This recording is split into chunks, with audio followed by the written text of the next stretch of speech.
wanna be in the mall. They got it hurt and he saved me. Yeah.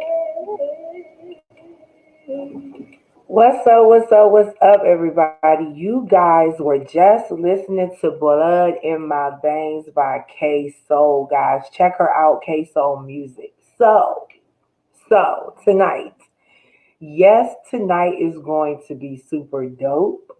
It is August 2020, and we are getting ready to have a major conversation. So, this series is entitled The Truth About Him, HIM, all capital, right? Now, let me just give you a full disclaimer. Number one, this is not Bible study. Number two, you have the right to your own opinion, just like I have the right to mine, just like my guests have theirs. So if you come to the feed with negativity, now there's a difference between stating your opinion and attacking someone for theirs. I'm not having it because I will go gospel gangsta.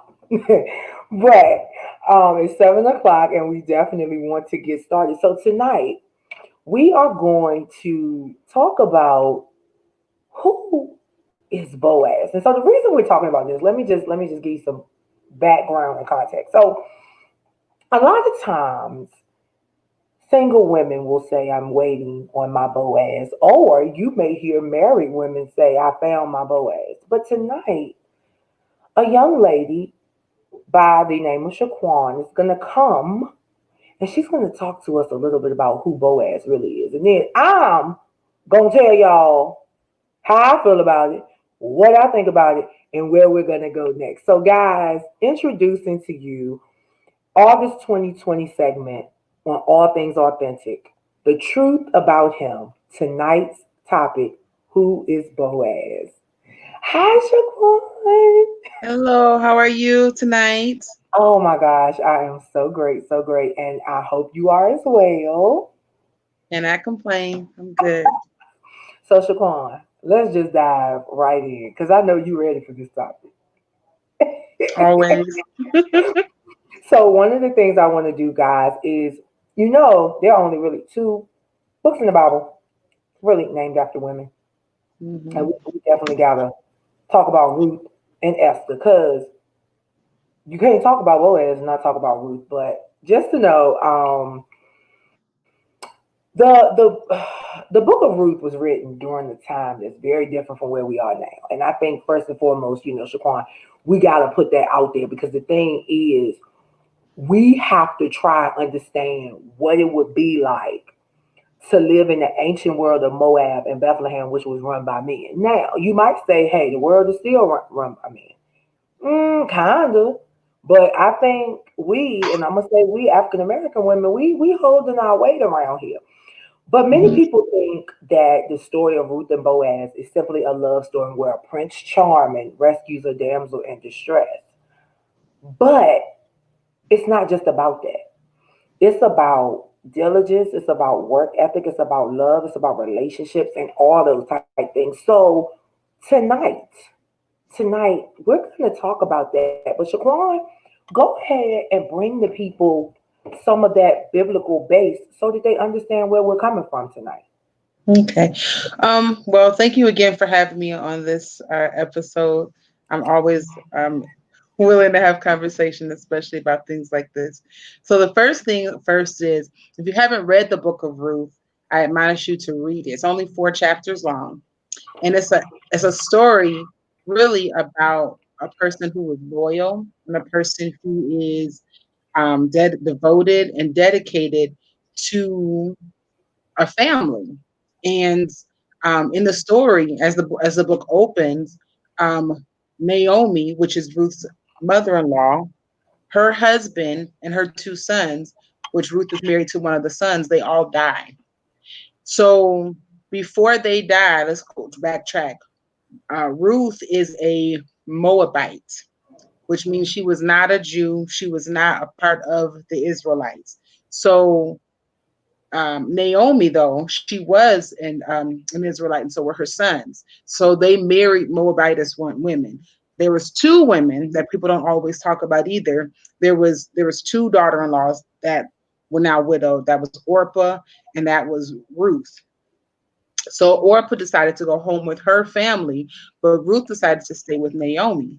And then that's where you get the scripture about your people should be my people, your God should be my God. I'm going to go with you where you go, and where you lodge, I'm going to lodge. That's what Ruth told Naomi after the loss of her husband and her father-in-law and her brother-in-law. So Ruth stays and they end up going back to Naomi's hometown, as you would call it. When you get back to Naomi's hometown, Ruth hits the ground running. She's actually working. She's found in a field by Boaz working. I don't know how much further you want me to go into the story, but So let's stop right there, though. Let's stop right there and let's talk about that a little bit. So far, what I hear you saying is, number one, you really can't start to talk about Boaz until we talk about how there was already a providential plan in motion for Ruth before we even knew anything about Boaz. So absolutely. Ruth was already destined for greatness, if I hear you correctly. She just had to make sure that she put herself in the right position, Mm-hmm. in the right area, at the right time to receive. Absolutely. See, the Okay. thing is that people don't understand about the story, because what you hear in church is wait for your Boaz and God's going to send you your Boaz. But what they don't understand is while she's waiting, Ruth is working. Ruth is career oriented. She's driven. She's goal oriented. She wasn't thinking about a Boaz. She wasn't going to look for no Boaz. She didn't know about a Boaz. She was doing what she wanted to do, which was follow her mother-in-law and make sure her mother-in-law was good. So A lot she of times, go ahead.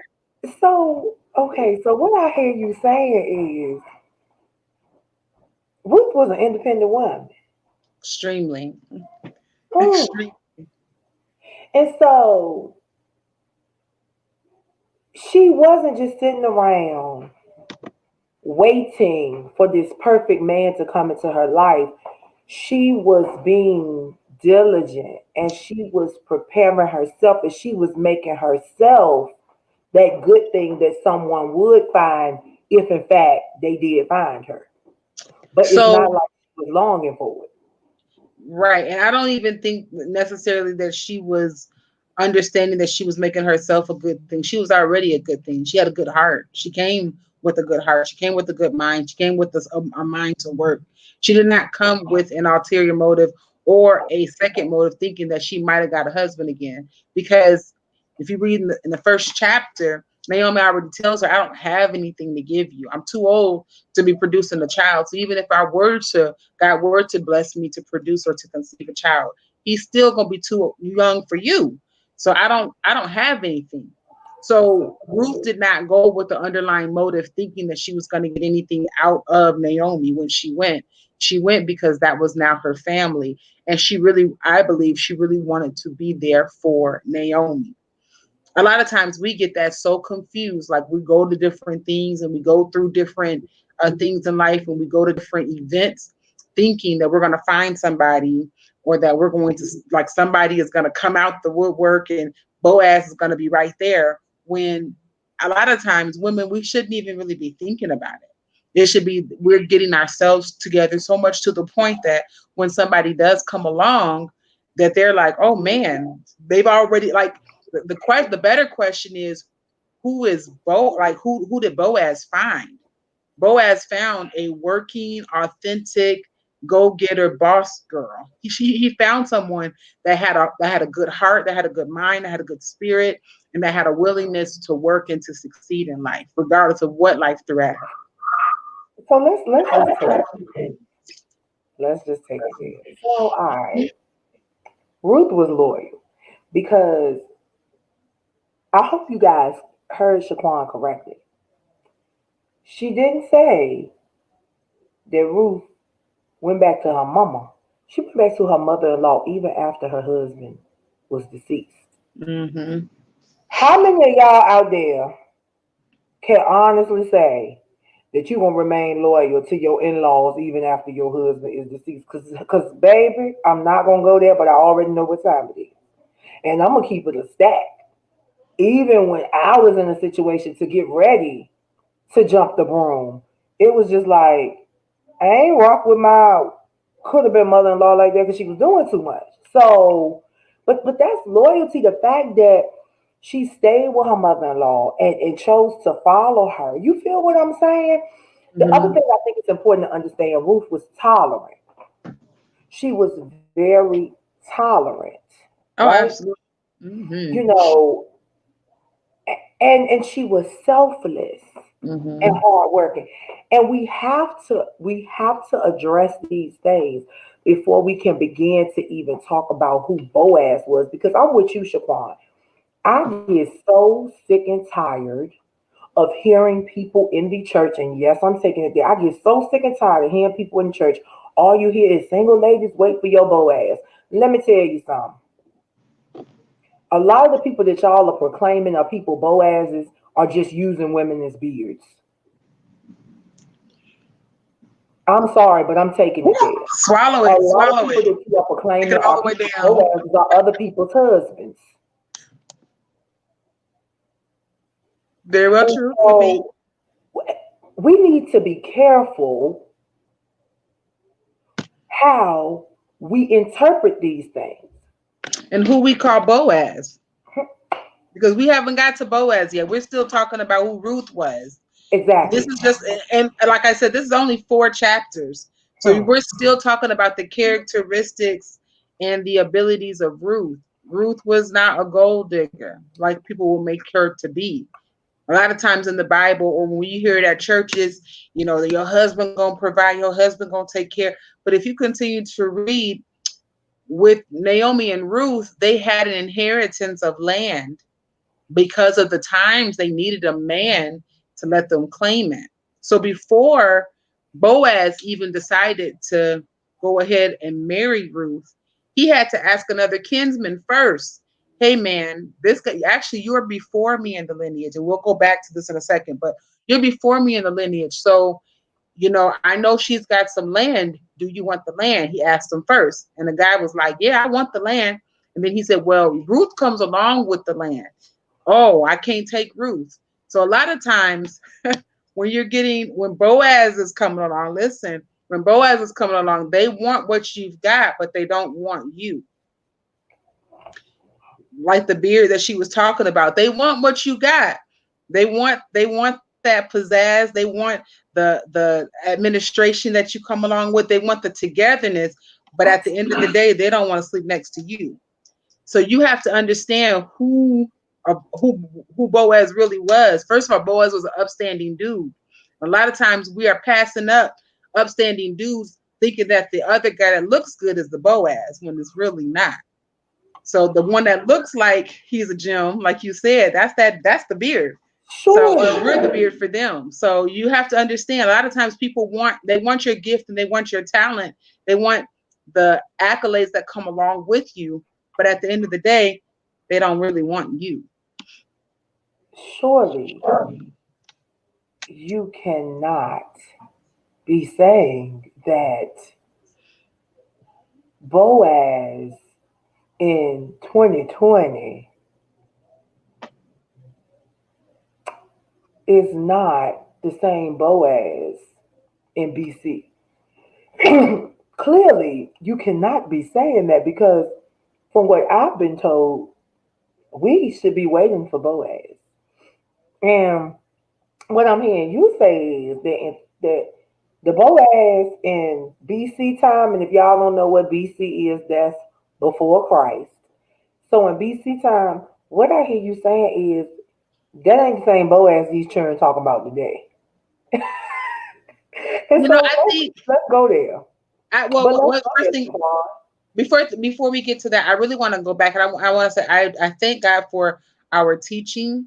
A lot of times in church we get a lot of regurgitated truth, and a lot of times our ancestors or our elders, they didn't have the ability to read or the comprehension that we have now.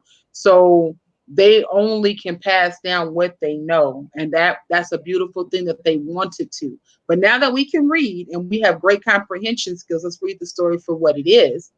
And at the end of the day, Boaz was a great man. Boaz was awesome. Boaz looked out for Ruth.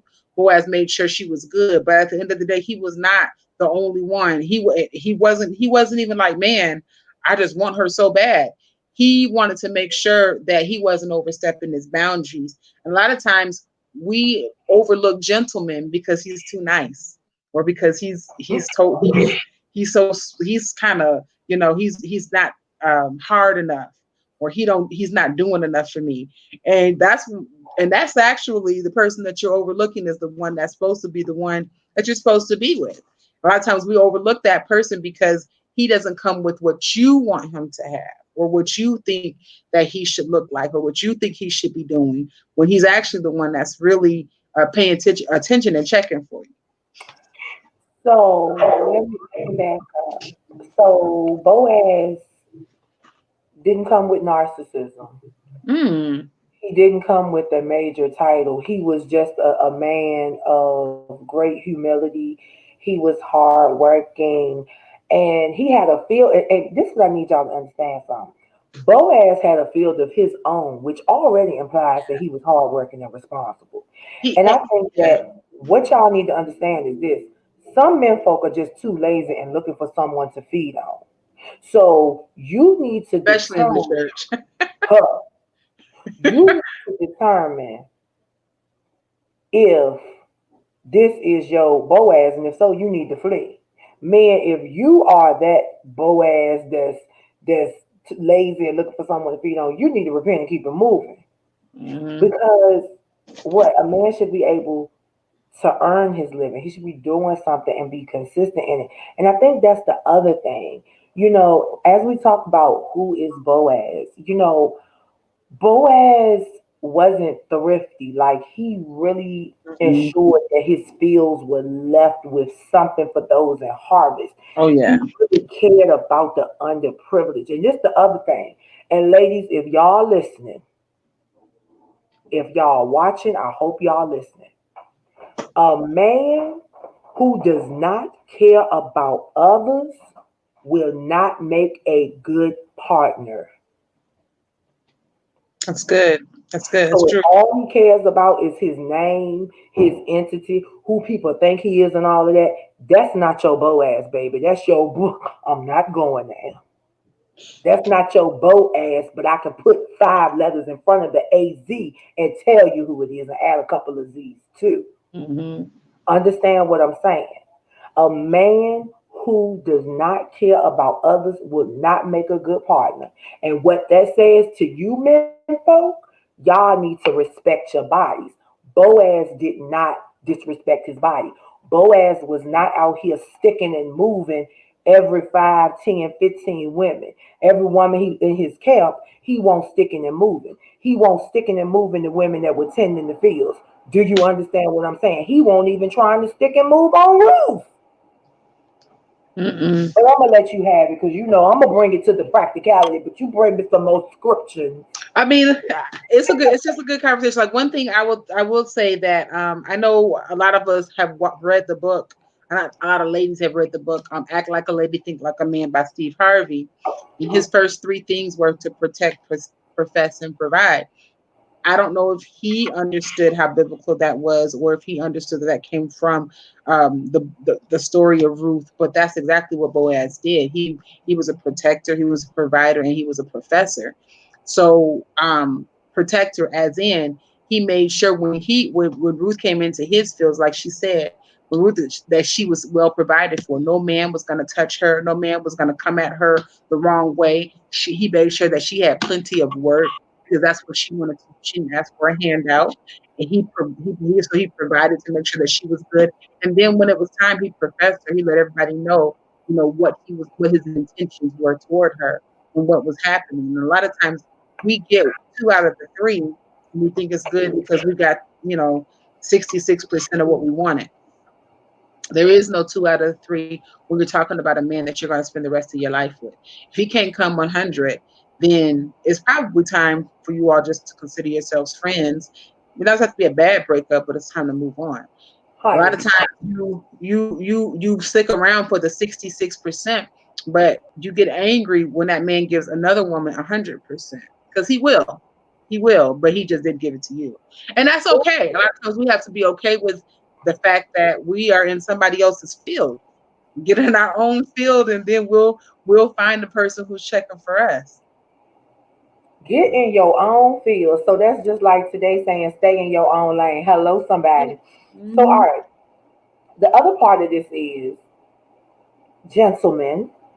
I'm talking to gentlemen and ladies. Boaz was not a womanizer. So he was a man of good conduct and he knew how to keep his third leg from wandering. And I think this is so important. And I need to drive this nail in the coffin because I think somewhere along the way we get this thing misconstrued. And in the process of waiting for your Boaz and even y'all men thinking y'all Boaz, just because you laying it down does not make you a good man. You can put it, most of the bad men put it down pretty good. It's very true. Most of So, the that's very true. but Boaz got to know Ruth first before he got intimate with her. And let's just address the elephant in the room. Sex and intimacy are two different things. Hmm. Sex is a physical act. Intimacy is that emotional connection that may turn physical. So let's just go there. So this is the thing, ladies. A real man should be interested in knowing your personality first and not your body. Which brings me to this. It's gonna go back to these beards because one of the things that you guys really have to understand is you got to be really, really mindful with these men out here that's just sleeping with every woman that they can sleep with. Because 9 times out of 10, they hiding something Hmm. and they hiding who they really want to be with.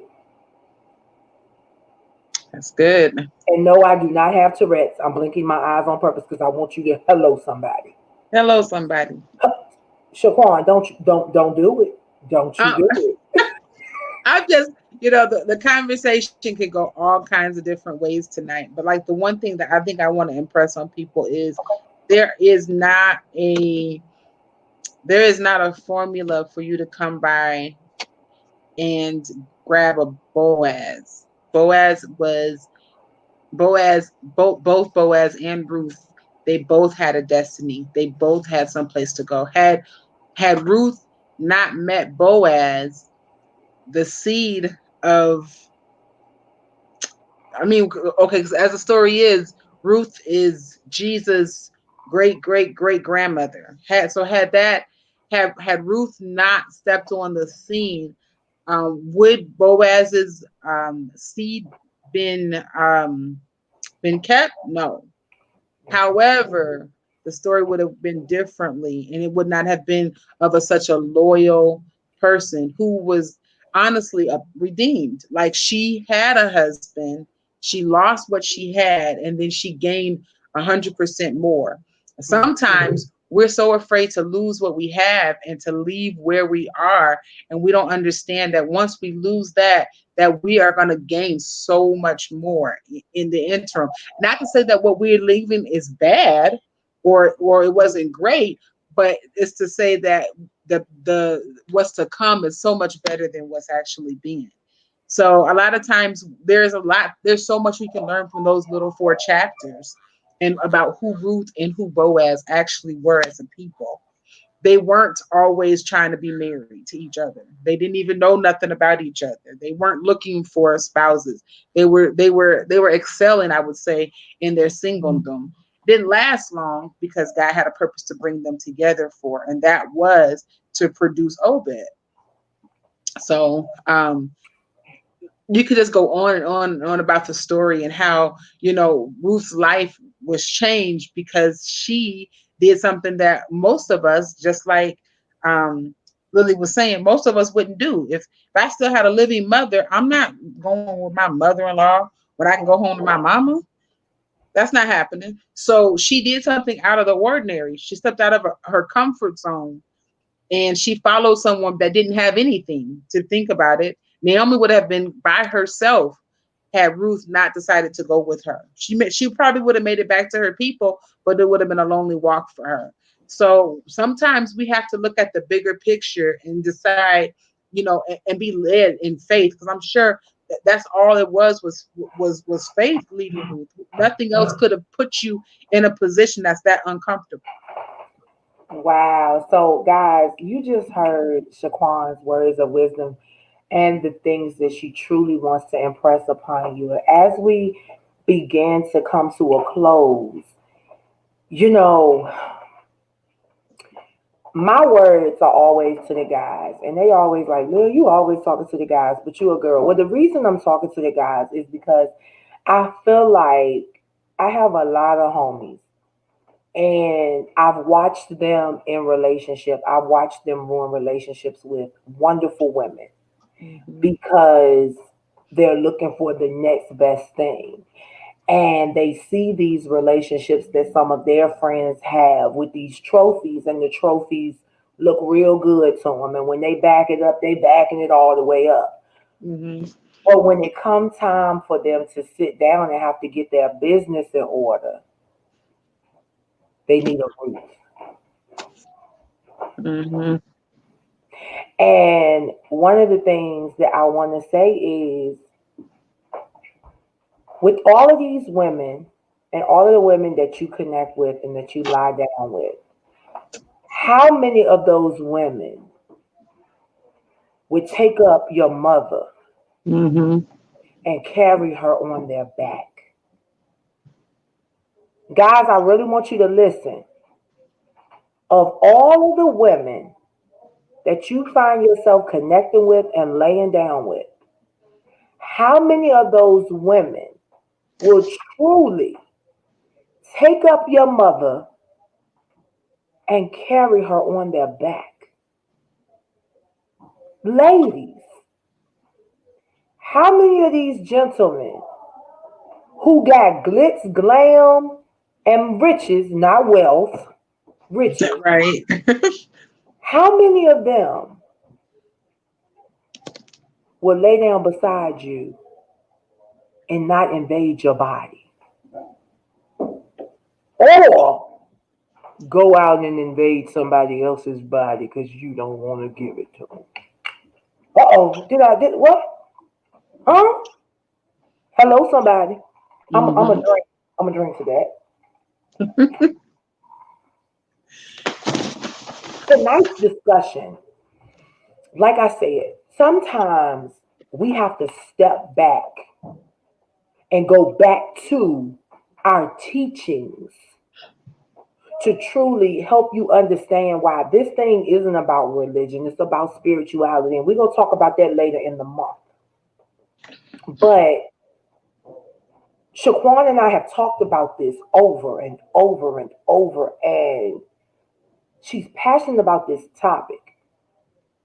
And see, y'all already know I'm going to go way far out because I want her to give you the scriptural reference and context, but I need to drive it home for you because there are a lot, once again, women, we know what we want, but we Or maybe do don't we? know what we need. Or do we? Or do we think we know? Well, A lot of things that we think we want is really not good for us. And thank we you. don't understand it until we get it and be like, "Oh man, this is the worst decision of my life." But thank God So, for the spirit of discernment. And you know absolutely. what? One thing about transparency, and guys, this is all things authentic with your girl Lillie Mae, especially, especially yours, and known as the Brown Mermaid. And my guest, Miss Shaquan, tonight, we're talking about the truth about him and who is Boaz. And it's so interesting because I think we have to really be a little bit vulnerable. And I'm going to say this. You're so right because there was a time when I literally was like, oh, I want this. Ooh, that. And baby, I got it.